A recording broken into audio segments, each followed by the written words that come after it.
Hello, my friends, it's Kim. This is the stuff that was left over for my dog food that I made in my turkey video yesterday, or was it the day before? I don't know anymore. And I decided I'm going to can up some to make it shelf stable for the dogs. That way I could still continue to make their dog food, but if there's a situation where I can't get to the store or whatever, they'll have some food handy. So what I'm going to do in this is I'm going to add, I have some water here. I want it to be moist because I don't want it too dense in the jars. That can cause a problem with it not heating through properly and therefore storing very well. And once I take it out of the jars, I do add some rice to it. I have a website that I follow for the ratios, and I will figure that out later. But I did grind up some extra carrots. My dogs love carrots. It's one of their favorite treats. So I ground up some carrots to put in here. And I have the turkey that I picked through super well. Made sure there's absolutely no bones in it so I don't hurt my dogs with them eating raw or cooked bones. Raw bones are okay, cooked bones are not. And I'm going to gently heat this before I stick it in my jars. All right, this part of the process is going to go really quick. I warmed up the meat enough with that water so it doesn't clump together, because when it's cold, you have some of that old broth on it and stuff, and it kind of sticks together. So I warmed it up. You could see it's not hot. It's just warmed enough to not stick. I'm going to ladle it into my jars.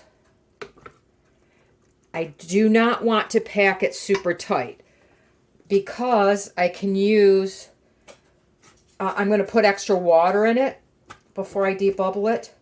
And I can drain that out to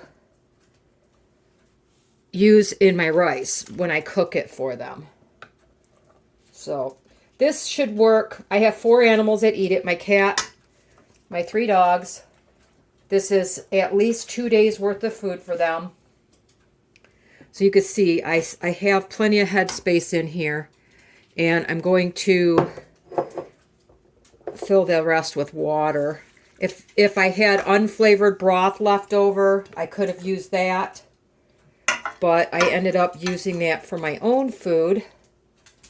So that's why they're getting water. I don't use broth that has had onions, garlic, and things like that in it for the dogs because it's not good for them. That one's good. That one's a little fuller, so I will have to debubble it very well. Once I get these done, I'm going to stick them in my Instant Pot Max. It's kind of almost a set it and forget it. I do walk by and check it frequently, but I don't have to worry quite as much about hearing the little jiggler. Just make sure that the temperature regulator stays perfect. And it does warn me if anything goes wrong, if it doesn't process properly. So for small batches like this, it works out really good for me. So far, I've not had any issues with it. So anything left over, I can feed them tonight. There's probably enough left for dinner. Or should be, maybe. But otherwise, I know I have some shelf-stable food for them. My cost was really a few carrots, simply because the turkey was pretty much, when I cook my turkey for soup, I start it raw and I pretty much cook the life out of it. I could still eat this. Technically, there's nothing in here I couldn't eat. It is still human grade food. If I was hungry and I had to, I could open a jar, add some rice and seasoning, and go ahead and eat it. Well, I didn't have any leftovers for their dinner, but that's okay. I've got plenty of stuff for them. I am going to grab my water and top my jars off to within about 1 inch head space. Okay, do each one. Move this side of the way. This one's a little more solid, so I have to debubble that one real careful. So there is at least a week's worth of food here for the 4 pets. Now you could see when I debubble it, I'm hoping you can see, that I didn't overpack them, which is good. If I need to, I could add more water to it. I'm just making sure I get down in there well. I'm not packing it in. I'm more like breaking it up so that it will get some good heat distribution in there.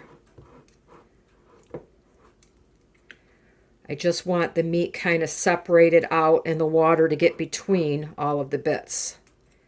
All right, that's going to be good, and they will be happy pets. Now I don't feed exclusively homemade food. They always have, dry food available, which has extra vitamins and things that animals need.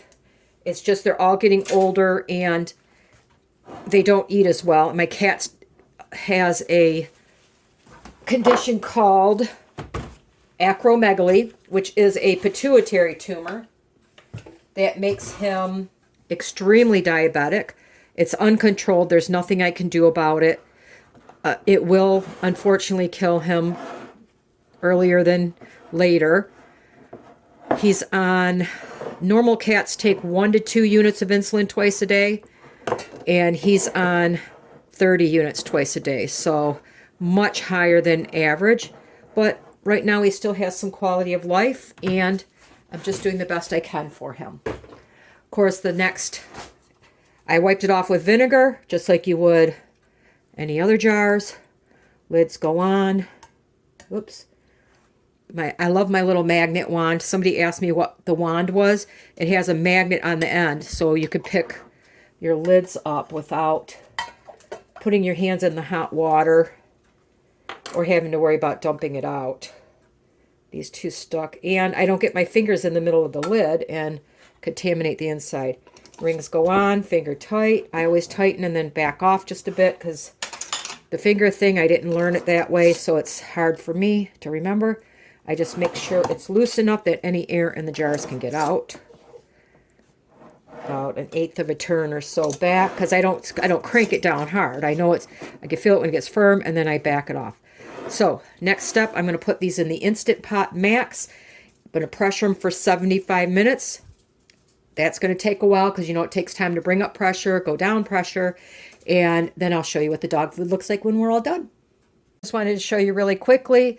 I have it set for 1 hour and 15 minutes on the canning function. Whoops, it took too long. The pressure is on maximum. Temperature will maintain at least 248 degrees. I'm going to let it vent naturally, and I do not want the keep warm function. Now up at the top, I have it set for 20,000 feet. That's the lowest it goes, which means it's usually about 12 pounds of pressure. I'm at about 100 feet above sea level, so it's perfectly fine for me. So I thought I would show you. Now the water or the food is currently at 67 degrees. Keep warm. I always double check. Keep warm, no venting, pressure max. And then once it preheats all the way up to here, it beeps. And I double check the temperature, make sure it never goes below 246 degrees, which is for pressure canning. All right, my pet food is done. You can see it's still bubbling away in the jar. They've all sealed, but they're still working on cooling down. So now I have about a week's worth of food for my 3 dogs and my cat. As you know, my cat's diabetic and he's on a very special diet, so this will be very helpful, especially if we have food shortages and I'm unable to get the chicken and stuff that I need. So anyway, pretty simple to do. Make your own pet food. I will put a link below. It's called balanceit.com. It will tell you what ratios you need for your pet's diet, whether it be low carb or whatever. If you need a very special diet, your vet can put a request in for you to get into other areas of the website, especially for my diabetic cat. He put in a request so I can make meals specific to his needs. So if you have any questions or comments, leave them below. Otherwise, have a wonderful day.